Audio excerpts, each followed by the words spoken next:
Bonjour et merci. Donc une synthèse des conférences de la matinée, avec les métaphores montagnardes de Catherine Moulin-Roux et les illustrations flippantes de PowerPoint des professionnels de la santé psy. Alors moi j'ai préféré la nommer pour les 15 prochaines minutes une chouette matinée du beau mois de novembre à parler santé mentale au CHUV. Youhou, sponsorisé par les Travaux sur la Neuf. Les Travaux sur la Neuf, un facteur aggravant de la santé mentale. La santé mentale est-elle vraiment d'actualité? Je crois qu'on a la preuve ces derniers jours. En effet, alors je suis là pour faire la synthèse de 3 conférences, synthèse humoristique, c'est juste, de 3 conférences que vous avez eu la chance d'écouter, et aucune intervenante n'a joué sur ce piano. Et c'est dommage. Alors, c'est dur de faire de l'humour sur une matinée où vous avez entendu les mots anamnèse, écosystémique ou nouveau paternalisme. Sérieusement? Voilà, plus que 13 minutes. Alors, conférence numéro 1, donc c'était sur la promotion de la santé psychique de Catherine Moulin-Roux, qui est encore ici, même si la matinée s'est terminée pour elle à 9h30. Responsable de la promotion de la santé et de la prévention et visiblement dossard 4567 de Sierzinal 2025. Alors, c'était censé être la conférence la plus cool de la matinée, car la conférencière avait mis dans le titre de sa conférence le mot Quesaco. Wouh! Alors, c'est un truc pour avoir l'air sympa quand on donne une conférence, c'est un truc que je vous donne. D'autres petites idées, toujours autour de la question de la santé mentale, comme par exemple dépression et suicide. Mais qu'est-ce que c'est que ça?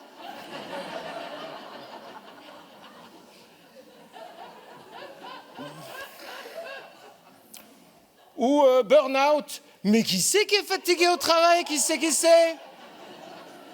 Ça fait toujours son petit effet. Alors, Madame Moulin-Roux a commencé par nous demander comment nous allions. Alors, c'est ma première conférence sur la santé mentale et j'ai bien aimé le « comment allez-vous ?» Surtout, gardez la réponse pour vous. C'est un peu comme quand Jean-Michel Bonvin vous demande « Vous avez suivi, ça va? Surtout ne répondez pas ». Alors, Madame Moulin-Roux, elle est valaisanne, donc à la question « Comment ça va ?» d'habitude, elle a l'habitude d'entendre la réponse « Oh, tu vois assez, comment ?» et ça lui va très bien. Et ça ne répond pas à grand-chose. Alors, à la question « Comment ça va ?» moi, avec une photo comme ça, moyen. Moyen. Mais il y a peut-être que moi que ça fait flipper. C'est peut-être pour ça que je suis là. Alors, à la question « Comment ça va ?» je dirais, comme un humoriste qui a fait son métier de rire de ses faiblesses et des faiblesses d'autrui pour combler un manque de confiance et sans doute une blessure de l'enfance et qui se retrouve à faire des blagues devant une centaine de personnes dont c'est le métier de soigner des humoristes qui font leur métier de rire de leurs faiblesses. Bref, tout bien, quoi. Alors, Catherine Moulin-Roux est responsable du domaine de la promotion de la santé et de la prévention en Valais. Et on précise dans la brochure de la journée mouvement, addiction et éducation numérique. On a d'ailleurs une réaction d'un de ses compatriotes valaisans, Michel Morard, qui vous demande l'addiction Quesaco. J'ai découvert pour ma part, grâce à elle, le concept de salutogenèse.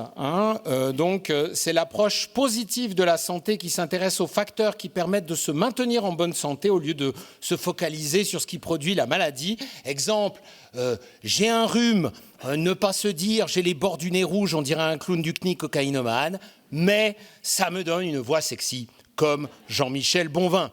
Toujours voir le positif, là j'anticipe. C'est un concept donc, qui nous fait accepter finalement que dans notre vie, on évolue toujours entre santé et maladie. Principe qui a évidemment des côtés positifs. Ça a donné un sujet de conférence à Catherine. Bravo. Et 2, ça justifie une augmentation de 8,7% des primes d'assurance maladie en 2024. Mais restons positifs, hein. On ne dit pas oh là là, mes primes augmentent drastiquement. Non, hein, salutations Genèse, on voit le positif. On dit ma contribution financière à la santé des Suisses, je l'optimise. Voilà, ça c'est bien. Retrouvez toutes les pensées de Catherine Moulin-Roux dans son livre.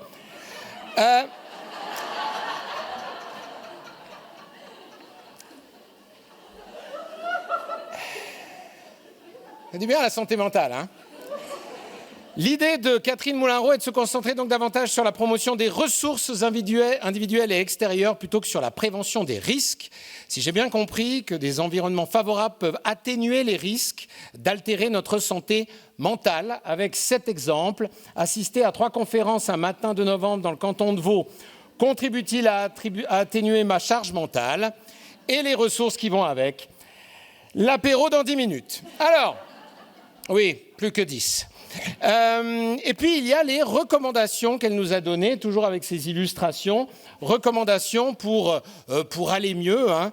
Alors, lors d'une randonnée, c'est la vision que Catherine a d'une randonnée en famille. Dans ma famille, sur cette photo, il y aurait ma femme qui balance le plan par terre en me disant qu'on ne sait pas lire une carte, mes enfants qui pleurent derrière parce qu'ils ont froid et qu'ils meurent de froid et ils veulent rentrer, sauf que on ne les comprend pas avec la morve qui coule dans leur bouche, et moi qui répète « Je te l'avais dit ! Je te l'avais dit !» Quelle belle ressource. Et puis, il y a eu, hein, je pense, la chose avec laquelle on a tous été d'accord et on s'est tous retrouvés, la métaphore de la boîte à outils. Voilà. Alors elle nous dit, vous voyez cette image, hein, avec cette image, c'est facile d'équilibrer travail et vie privée. Hein, avec une clé anglaise, tout nickel. Donc c'est régler sa vie privée avec une clé anglaise, c'est dans le Cluedo, Catherine.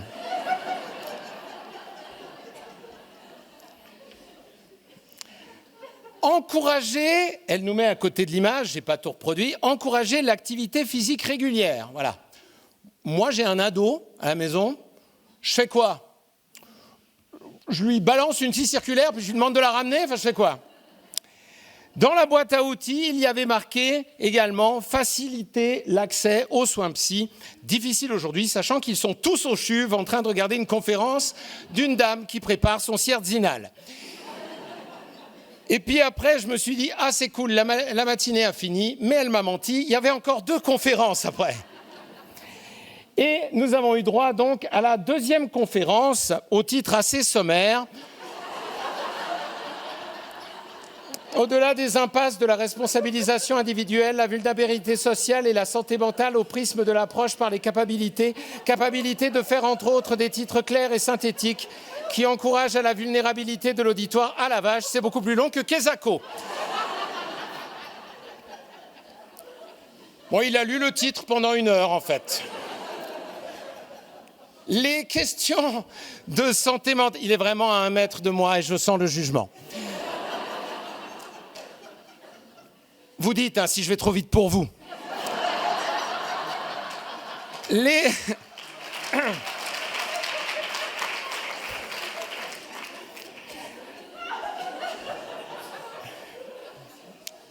Je donne, c'est gratuit pour le prochain. Les questions de santé mentale découlent de plusieurs facteurs, nous a-t-il dit. Il nous a parlé de politiques mises en place qui ne mettent pas l'accent sur qui mettent l'accent que sur la responsabilisation individuelle et qui ne font que renforcer la vulnérabilité. Comme la société, elle trouve trop difficile de se changer elle-même, elle va tout nous coller sur nos épaules, à nous, pauvres individus. Alors, pour responsabiliser les individus, l'État, selon vous, déciderait d'en faire le moins pour eux. Et alors, je suis désolé, mais là, je me suis rendu compte à ce moment-là que moi, j'étais un nouveau paternaliste. Voilà. Oui, parce que j'ai un ado, hein. Donc, je m'excuse, monsieur. Mais dans vos théories, bon, il y a des trucs qui ne marchent pas quand on retrouve par exemple un tas de sous-vêtements sales de garçons de 14 ans dans des endroits où à la maison jadis on pouvait poser des verres de vin blanc ou bien poser des livres sur la décoration. Mon fils, il est vraiment pris dans ce que vous avez appelé la trappe de la dépendance. La dépendance à papa et maman qui font la lessive. Ça, c'est une dépendance. Alors, je suis désolé, oui, je défends le paternalisme.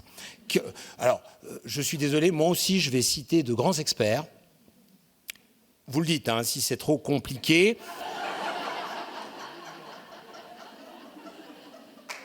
Moi aussi, pour mon ado, en nouveau paternaliste, je vais fermer la trappe de l'argent de poche, selon cette grande spécialiste. Je ne sais pas si vous la connaissez, mais elle est vraiment... Bon, elle n'est pas indienne et elle ne fait pas du vélo, mais elle est super. Ça, j'ai pas tout compris, on va y revenir.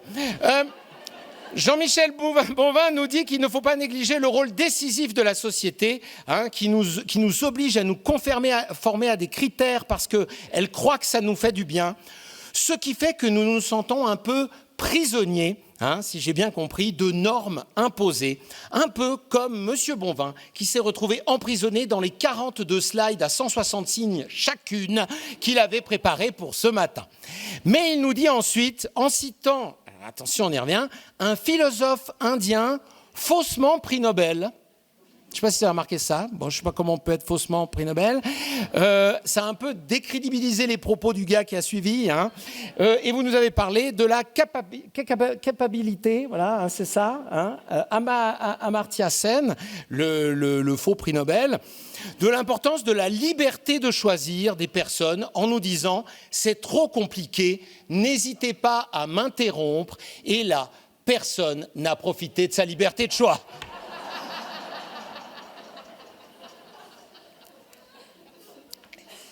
Et là, Jean-Michel, vous nous avez parlé de vélo. Alors moi, après la boîte à outils, la randonnée, j'ai décroché. Si je vous donne un vélo, mais que vous n'êtes pas sur une piste cyclable... Mais visiblement, il connaît bien Lausanne. Si vous êtes une piste cyclable, mais vous n'avez pas de vélo, vous êtes un automobiliste à Lausanne, voilà. Et vous avez dit que l'exemple est un peu trivial, on comprend pourquoi Sen est un pseudo-prix Nobel d'économie. On peut, et c'est ce que vous vouliez nous dire finalement, si j'ai bien compris, on peut donner toutes les ressources à des personnes extrêmement talentueuses. Si le contexte n'y est pas, ça ne marchera pas. Responsabiliser, c'est demander aux personnes qu'est-ce qu'elles veulent, mais mettre en place, c'est pas demander aux personnes juste ce qu'elles veulent, mais c'est mettre en place des espaces de discussion pour leur redonner la possibilité de se projeter. Finalement, à la fin de la conférence, même le PowerPoint de Jean-Michel a fini par oublier à quoi il servait et ne répondait plus. Un problème quand on nous parle de l'importance de se projeter. En conclusion, sous vos conseils, je parlerai à mon ado ce soir des visions dichotomiques du pouvoir d'agir et de l'autodétermination qui renforcent l'aspect positif et la vision d'un individu capable. Et je sais ce qu'il va me dire. Ouais.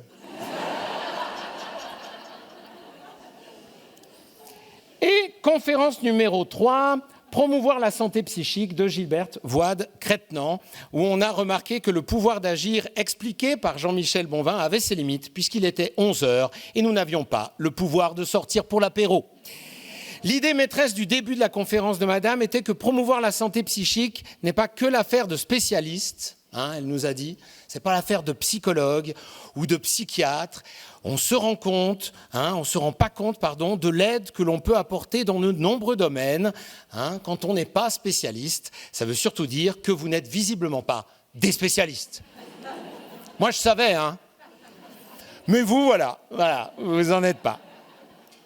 Voilà. Alors tous ces éléments qui impactent sur notre santé psychique, sentiment d'auto-efficacité, vous avez dit, image de soi positive, estime de soi, que j'essaye péniblement de développer devant vous en faisant des blagues sur la santé mentale, alors que je suis humoriste et que la plupart d'entre vous se disent « la vache, ils n'avaient pas la thune pour Thomas Wiesel ».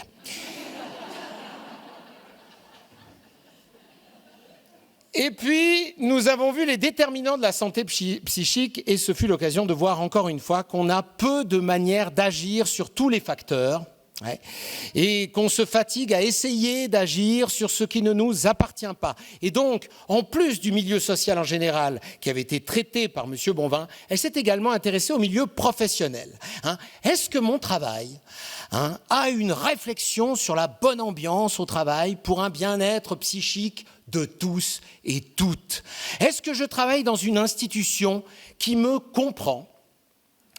Ah oui, pardon. Vous aviez droit aussi à une couverture, pardon. Est-ce que je travaille dans un milieu qui me comprend, disais-je, ou est-ce que je me sens délaissé, car peut-être je suis un peu moins intelligent que mes collègues?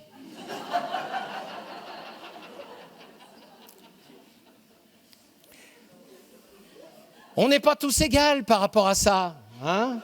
Oui, évidemment. Ou une autre question, est-ce que mon supérieur me permet de m'épanouir? Pas toujours. Et l'importance du sentiment de sécurité affective et émotionnelle au travail, que même dans d'autres galaxies, on peine à comprendre. Je m'arrêterai en particulier ici sur ce qui a été dit sur la responsabilité dans la relation de dépendance, l'importance de se rendre disponible à l'écoute de l'autre. Je m'adresse là, évidemment, à tous les gens qui ont battu le record Candy Crush entre 11 et 11h45. Ce qui m'amène à ce dessin, finalement.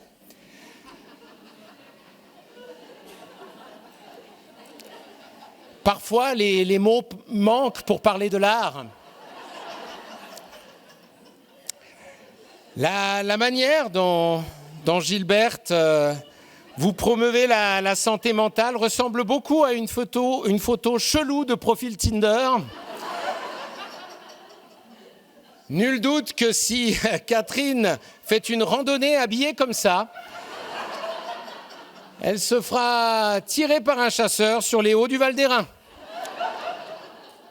Et finalement, pour clore, vous nous avez parlé de plusieurs postures, de plusieurs types de personnes qui ont des compétences, apprendre à résoudre les problèmes, le sauveur, avoir une pensée créative, le créateur, savoir gérer le stress, le sage.